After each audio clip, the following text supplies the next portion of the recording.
1960 के दशक में न्यूयॉर्क शहर की क्रिस्टोफर स्ट्रीट में एलजीबीटीक्यू कम्युनिटी के लोग चोरी छिपे मिला करते थे, क्योंकि उस वक्त अमेरिका में होमोसेक्सुअलिटी अपराध था।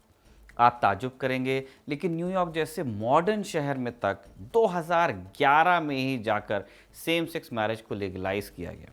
तो सोचिए 1960 के दशक में एलजीबीटीक्यू कम्युनिटी का क्या हाल वहां रहा होगा। इसलिए इस समुदाय के लोग क्रिस्टोफर स्ट्रीट के बार्स में छिपकर मिलते, मिंगल करते, बात करते। पुलिस लंबे समय से इन बार्स पर नजर बनाकर रखे हुए थी। 28 जून 1969 की रात करीब 1:30 बजे पुलिस ने उसी स्ट्रीट पर मौजूद एक बार पर छापा मार दिया, जिसके बाद पुलिस और वहां मौजूद लोगों के बीच झड़प हो गई। पत्थरबाजी हुई, कई लोग घायल हुए। एलजीबीटीक्यू कम्युनिटी ने इस घटना को अपने ऊपर हुआ एक टारगेटेड अटैक बताया। कई हफ्तों तक ये मुद्दा अमेरिका में गरमाया रहा और ठीक एक साल बाद 28 जून 1970 को न्यूयॉर्क में पहली बार उस घटना की याद में एक मार्च निकाला गया, जिस मार्च को नाम दिया गया क्रिस्टोफर स्ट्रीट लिबरेशन डे मार्च। यूएस में आज भी ये प्रथा चल रही है। उसके बाद यूरोप पहुंची। आज भी अगर आप जून जुलाई के महीनों में यूरोप के किसी बड़े शहर में जाएंगे तो आपको क्रिस्टोफर स्ट्रीट डे परेड निकलती दिख जाएगी। 25 जुलाई को ऐसी ही एक परेड जर्मनी की राजधानी बर्लिन की सड़कों पर निकाली जा रही थी। शाम को रात के करीब 10 बजे भी इस परेड में ठीक ठाक भीड़ मौजूद थी। भीड़ में एलजीबीटीक्यू समुदाय के लोग भी थे और इस समुदाय के प्रति संवेदना या समर्थन रखने वाले लोग भी थे। नारे लग रहे थे कि तभी भीड़ पर एक सफ़ेद मिनीवैन तेज़ी से चढ़ जाती है। चारों तरफ अफरा तफरी मच जाती है। इस घटना में एक महिला की मौत हो जाती है और लगभग 2 दर्जन से ज़्यादा लोग घायल होते हैं। जब पुलिस उस वैन के पास पहुंचती है और दरवाज़ा खोलती है तो वहां कोई नज़र आता नहीं है। उसके बाद पुलिस तफ्तीश करती है। पुलिस को टिप मिलती है कि आरोपी का नाम अब्दुल बलूत है, जिसका परिवार लेबनान से माइग्रेट होकर जर्मनी आया था।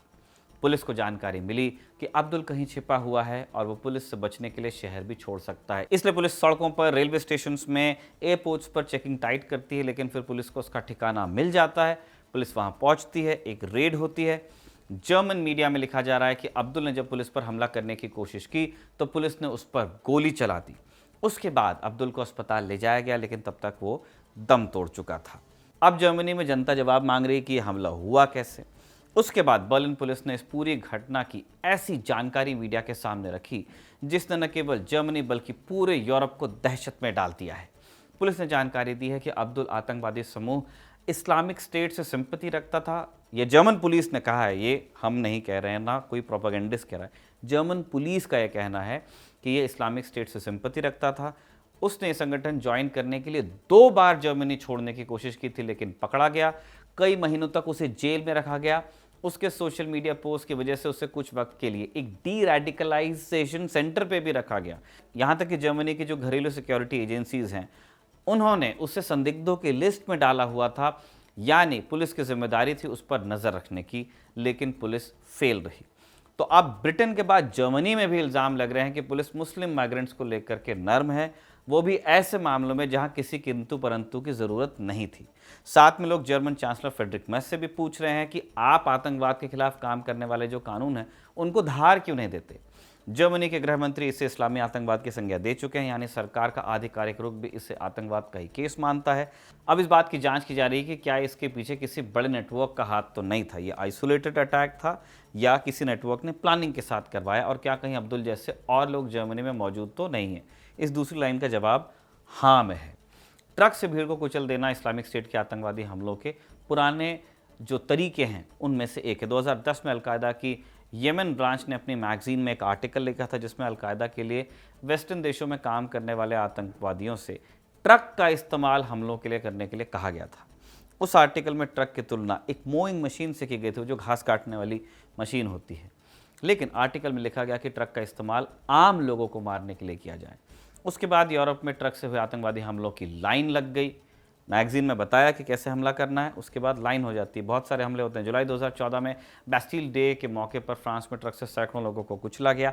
86 लोग मारे गए, 400 से ज़्यादा घायल हुए। दिसंबर 2016 में क्रिसमस मार्केट में ऐसी घटना हुई, 13 लोग मारे गए। जून 2017 में ब्रिटेन के बोरो मार्केट में इस तरह के हमले में 8 लोगों की हत्या हुई। पैटर्न बिल्कुल सेम। ट्रक से हमला, एक भीड़ को टारगेट करना है और ट्रक पूरी स्पीड से घुसा देना है। हमलावर जितने भी थे इन मामलों में, उनका संबंध किसी मध्य पूर्व के देश से ही था और सभी अल-कायदा या इस्लामिक स्टेट से प्रभावित लोग थे। 2017 के बाद इस तरह की घटनाएं थोड़ी सी कम हुई थी। फिर लास्ट ईयर फरवरी महीने में जर्मनी के म्यूनिक में एक अफगान मूल के शख्स ने ऐसा ही हमला किया था, लेकिन उसका संबंध किसी आतंकवादी संगठन से मिला नहीं। अब जो घटना हुई है उसमें इस्लामिक स्टेट के तार जुड़े मिल रहे हैं, इसलिए जर्मनी और यूरोप में बहुत चिंता है। इस्लामिस्ट आतंकवाद का टारगेट एलजीबीटीक्यू समुदाय पहली बार नहीं बना है। जून 2016 में अमेरिका के पल्स नाइट क्लब में 49 लोगों को गोली से मार दिया गया था। इस घटना को भी आईसिस से जोड़कर ही देखा गया था। जून 2022 में ओस्लो में भी प्राइड डे परेड के दौरान एक आतंकवादी ने लोगों पर ट्रक चढ़ाया था। इसलिए आज के शो में हम इस पहलू पर भी बात करेंगे और जानेंगे कि एलजीबीटीक्यू समुदाय को इस्लामिक आतंकवाद क्यों निशाना बना रहा है, जर्मनी में हमला करने वाला अब्दुल बलूत कौन था और उसका इस्लामिक स्टेट से कनेक्शन क्या और कैसा था। नमस्कार, स्वीकार कीजिए निखिल का। आप खबरगांव का डेली इंटरनेशनल बुलेटिन राजदूत देख रहे हैं।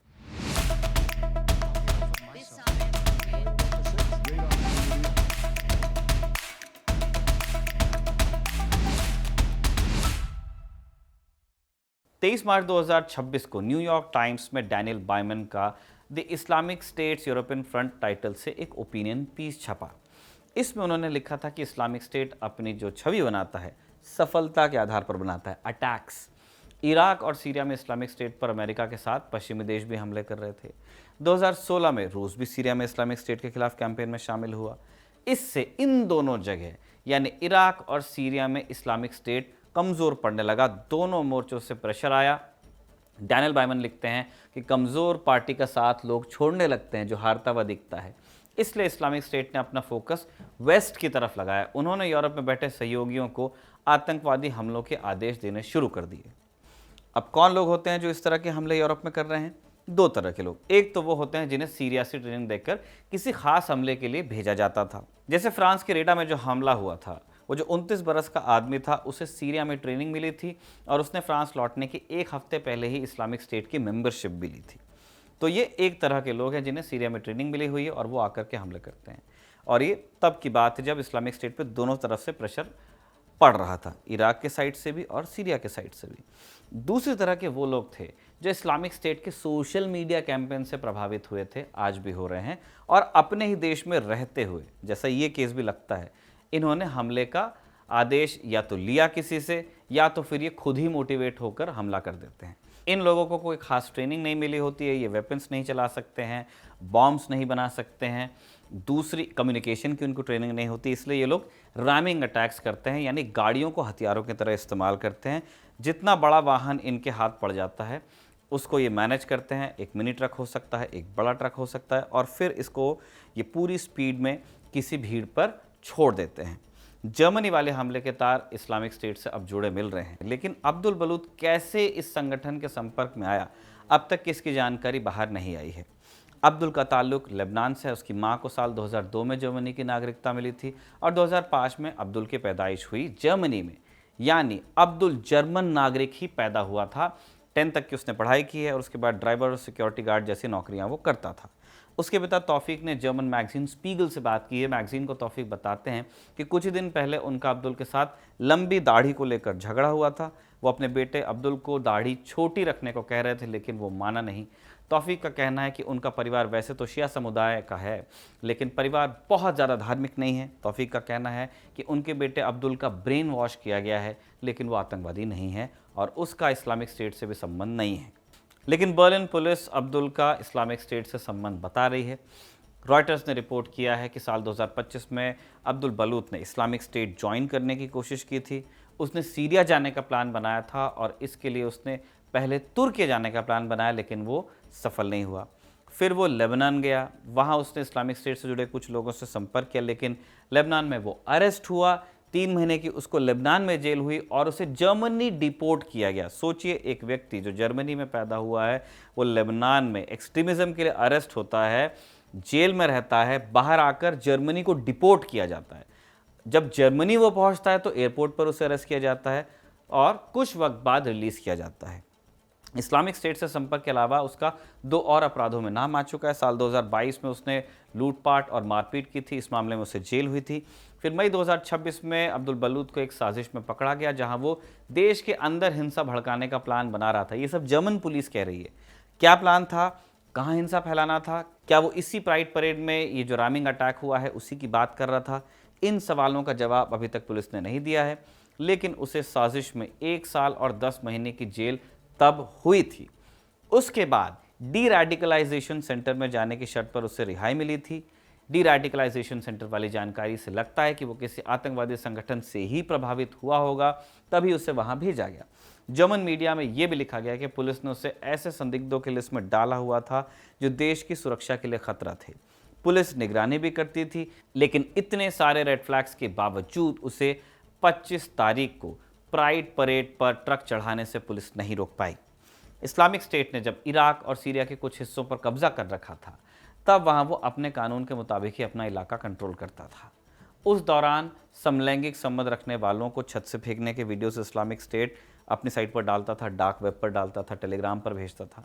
इतना ही नहीं, जब ये बात इस्टेब्लिश हो जाती कि किसी शख्स ने सेम जेंडर के साथ संबंध बनाए हैं, तो उन्हें सार्वजनिक रूप से पत्थरों से पेल्ट किया जाता था, मरते तक।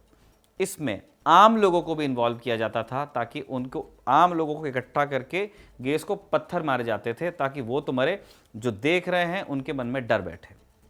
लेकिन ये इस्लामिक स्टेट का मसला बस नहीं है, कम से कम ये जो हेट है, दुनिया के अधिकतर धर्मों में आपको यही मिलेगा कि समलैंगिकता या तो अपराध होगी या एक हेय चीज़ होगी।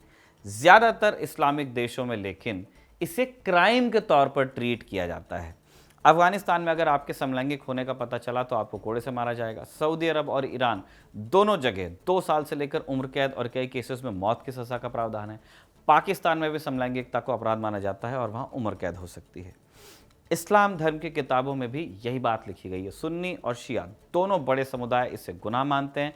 सुन्नी रीति रिवाजों के जो 4 स्कूल ऑफ थॉट हैं, वहाँ उन चारों में इसको अवैध करार दिया गया, लेकिन कुछ एक मत हैं जो समलैंगिकता को गलत नहीं भी मानते। जैसे एक चर्चित नाम स्कॉट कूगल का है, अमेरिका में रहने वाले मुसलमान हैं।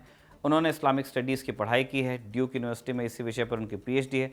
2010 में उनकी homosexuality in Islam, critical reflection on gay, lesbian and transgender Muslim नाम से एक किताब आई, जो बहुत डिस्कस हुई थी। कूगल का तर्क यह है कि कुरान सेक्सुअल ओरिएंटेशन की स्पष्ट निंदा नहीं करता है, जैसे वो पैगंबर लूत के वाक़े को अलग तरह से देखते हैं। इस्लामिक ट्रेडिशन ने कहता है कि पैगंबर लूत की कौम के लोग समलैंगिक संबंध बनाने लगे थे, इसलिए उन पर अल्लाह का अजाब आया था, है ना, नाराज। मिट्टी के जो ढेले होते हैं उनकी बरसात हुई थी। लेकिन कूगल का कहना है कि इसकी असल वजह टेक्स्ट में यह है कि समाज की दूसरी बुराइयां पनप गई थी, जैसे कि बलात्कार और लूटपाट। इसके अलावा कूगल ये भी तर्क देते हैं कि समलैंगिकता पर जितनी भी हदीसें आज छपी हुई मिलती हैं, उन हदीसों की प्रामाणिकता और व्याख्या पर पुनर्विचार होना चाहिए कि ये लिखा गया था या बाद में जोड़ा गया। हदीस का मतलब पैगंबर मोहम्मद के बताए हुए उपदेश हैं, जो कुरान जो मेन टेक्स्ट है उससे अलग है। ये कूगल अपनी किताब में इशारा करते हैं कि इस संबंध में आई अधिकतर हदीसें ज़ईफ़ हैं, यानी झूठी हैं। ज़ईफ़ हदीसों को लेकर के बरसों से इस्लामिक विद्वानों के बीच ये बहस चल रही है। ये बात सच है, लेकिन जैसे हमने आपको बताया, लगभग सभी मेन स्ट्रीम मुस्लिम विद्वान जो हैं वो इस्लाम के मुताबिक समलैंगिकता को गुनाह बताते हैं, और कूगल की जो किताब है उसको वो खारिज करते हैं। फिर जो कूगल जैसे इक्का दुक्का सुधारवादी स्कॉलर्स हैं भी, उनकी बात बहुत कम मुसलमानों तक पहुंच पाती है। ज़्यादातर वही जानते हैं जो पुराने स्कॉलर्स कहते आए हैं कि समलैंगिकता हराम है। जर्मनी में जो हुआ उसका एक कारण तो यही समझ आता है कि अब्दुल बलूत में एलजीबीटी के समुदाय के प्रति नफरत भरी गई थी, और इस नफरत का सोर्स इस्लामिक कट्टरपंथ में है। अब जब इस तरह की घटनाएं होती हैं तो इसका असर क्या होता है, आप देखिए। आज जर्मनी में इस बात को रेखांकित किया जा रहा है कि गजा में इजराइल द्वारा जब नरसंहार हो रहा था, उसके खिलाफ सबसे मुखरता से सड़क पर आने वालों में एलजीबीटीक्यू समुदाय के लोग थे। फिर जर्मनी, जिसने सीरियन सिविल वॉर के बाद 10 लाख सीरियन मुसलमानों को अपने आप पनाह दी, जिनमें से 7 लाख से ज़्यादा के पास आधिकारिक रूप से असाइलम सीकर का सर्टिफिकेट भी है, जिनको रहने के लिए घर मिलता है, खाना और दूसरी ज़रूरत का सामान दिया जाता है, up to 48,000 rupees per month, इतना तक भत्ता दिया जाता है। फिर असाइलम सीकर्स को वहाँ नौकरियाँ करने का राइट है। सोचिए इस समुदाय से फिर वहाँ किस तरह की प्रॉब्लम समाज में आ रही है। यहाँ हमने सिर्फ सीरियन माइग्रेंट्स को डिस्कस किया है। सीरिया के अलावा जर्मनी में अफगानिस्तान के 4 से 5 लाख लोग हैं, इराक के 2 लाख लोग हैं, तुर्की और सोमालिया से भी 1-1 लाख लोग रहते हैं, प्रीडोमिनेंटली मुस्लिम्स। 2022 के बाद से यूक्रेन से आए लोगों की भी बहुत बड़ी संख्या जर्मनी आए माइग्रेंट्स में जुड़ गई है, लेकिन फिर भी आधे से ज़्यादा जो माइग्रेंट्स हैं वो इस्लामिक देशों से वहाँ आए हुए हैं। कुल मिलाकर 3.5 मिलियन 35 लाख लोग, इतने 35 लाख लोगों का बोझ जर्मन सरकार अपने खजाने से उठा रही है और बरसों से उठा रही है। जब जर्मनी की सरकार ऐसा कर रही थी तो बदले में उसे क्या मिल रहा है? 2000 के दशक से अब तक जर्मनी में लगभग 1 दर्जन बड़े आतंकवादी हमले हुए हैं और लगभग सभी का संबंध इस्लामिक आतंकवाद से रहा है। यही हाल फ्रांस का है, ब्रिटेन का है, इटली का है। इन देशों ने भी अपनी इमिग्रेशन पॉलिसीज उदार बनाई हुई हैं। कोई भी अपने जान का खतरा बताकर उनके देश आता है तो उसे वापस वो नहीं भेजते हैं, बल्कि रहने को छत देते हैं, खाने को खाना देते हैं। इन यूरोपियन देशों में ही हज़ारों और लाखों की तादाद में मुस्लिम इमिग्रेंट्स रहते हैं। इसलिए इनके यहाँ आप देखेंगे कि दक्षिणपंथी राजनीति अब मजबूत होती जा रही है। जर्मनी में ऑल्टरनेटिव फॉर जर्मनी AfD जैसी पार्टियों का उदय हो गया है। हालात इतने गंभीर हैं कि ग्रीन पार्टी, जो बहुत उदार माना जाता है, लेफ्ट का चरम, उन्होंने भी इस हमले को इस्लामिक आतंकवाद का गहरा संकट बताया है। जबकि ग्रीन पार्टी पर तो इल्ज़ाम ये लगते हैं कि वो ऐसी आलोचनाओं से जनरली बचते हैं, फ्री पास देते हैं। कुछ वैसे ही जैसे ब्रिटेन में लेबर्स पर आरोप लगते हैं। ब्रिटेन में इन्हीं वजहों से नाइजल फराज जैसे नेताओं का अब उदय हो रहा है। फ्रांस में भी दक्षिणपंथी मरीन ला पेन को चुनाव लड़ने की इजाज़त मिल गई है। अगले बरस अप्रैल महीने में वहाँ चुनाव है और इस बात की पूरी संभावना है कि अगर फिर से लेफ्ट सेंटर पार्टियां एकजुट नहीं होती हैं तो ला पेन जीत जाएंगी।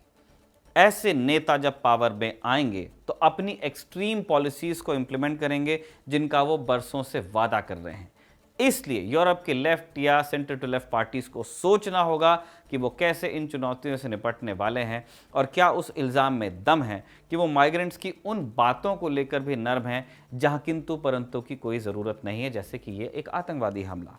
और यहाँ इस पूरी बहस का एक बड़ा ज़रूरी पर्सपेक्टिव आपको मिलता है गल्फ से। अक्सर मुस्लिम देशों पर इल्ज़ाम लगते हैं कि वहाँ से एक्सट्रीमिज़म यूरोप में फैल रहा है। इस विषय पर साल 2017 में सऊदी अरब में यूएई और सऊदी अरब के मंत्रियों ने बड़े पते की बात कही थी। एक प्रोग्राम में आपको बताते हैं। यूएई की मौजूदा प्रेसिडेंट जायद अल नहयान ने कहा था कि एक दिन आएगा जब हम यूरोप में आतंकवाद को बढ़ते देखेंगे, क्योंकि यूरोप के लीडर्स ने पॉलिटिकल करेक्टनेस के चक्कर में गलत फैसले लिए हैं। आतंकवाद को बढ़ते देख रहे हैं, मतलब उन्होंने कहा कि मिडल ईस्ट से ज़्यादा वहाँ से निकलेंगे। आगे नहयान ये कहते हैं कि उन्हें, यानी यूरोपियंस को, लगता है कि वो मिडल ईस्ट को और इस्लाम को हमसे बेहतर जानते हैं, लेकिन वो बहुत बड़े मुगालते में हैं। उसके बाद सऊदी अरब के तत्कालीन विदेश मंत्री अल जुबैर भी इस मुद्दे पर बात रखते हैं। कहते हैं कि हम पर इल्ज़ाम लगते हैं, यानी सऊदी पर, कि हमारी फंडिंग से यूरोप में इस्लामिक संस्थान खुलते हैं जिनसे लोग कट्टर बन रहे हैं। लेकिन जांच में सामने आया है कि इसके लिए पैसा गल्फ से नहीं, तुर्की और नॉर्थ अफ्रीका के देशों से जा रहा है। नॉर्थ अफ्रीका में क्या है? इजिप्ट है, मोरक्को है। नाम नहीं लिया उन्होंने, नॉर्थ अफ्रीका कहा। इन मुल्कों में मुस्लिम ब्रदरहुड मजबूत है। अल जुबैर सीधे नाम नहीं लेते हैं, लेकिन उनका इशारा मुस्लिम ब्रदरहुड की ही तरफ दिखता है। फिर अल जुबैर आगे कहते हैं कि सऊदी अरब में अगर कोई इमाम मस्जिद से लोगों को भड़काता है तो तुरंत उसे निकाल दिया जाता है, डिसमिस किया जाता है और उसको एक ट्रेनिंग कैंप में भेजा जाता है कि आपको ये सारी बातें नहीं करनी है। लेकिन यूरोप में पनपने वाली कट्टरता की वजह वहीं के लोग हैं। अगर यूरोप में कोई इमाम लोगों को भड़का रहा है तो आप उसे फ्रीडम ऑफ एक्सप्रेशन के नाम पर बढ़ने दे रहे हैं और ये आपकी गलती है। ये बात सऊदी अरब के नेताओं ने कही थी 2017 में कि हम भी अपनी मस्जिदों में इस तरह की बातों को टॉलरेट नहीं करते हैं, आप क्यों होने दे रहे हैं। तो लब्बुलवाब यह है कि यूरोप को अगर कट्टरता से निपटना है तो अपने नियम, कायदे, कानूनों के बारे में एक बार उन्हें फिर से बहुत गंभीरता के साथ सोचने की ज़रूरत है। इसी नोट पर हम राजदूत के इस एपिसोड को कंक्लूड करते हैं। इसे साजिद ने लिखा और तौफीक ने रिकॉर्ड किया। आप देखते रहिए खबरगांव।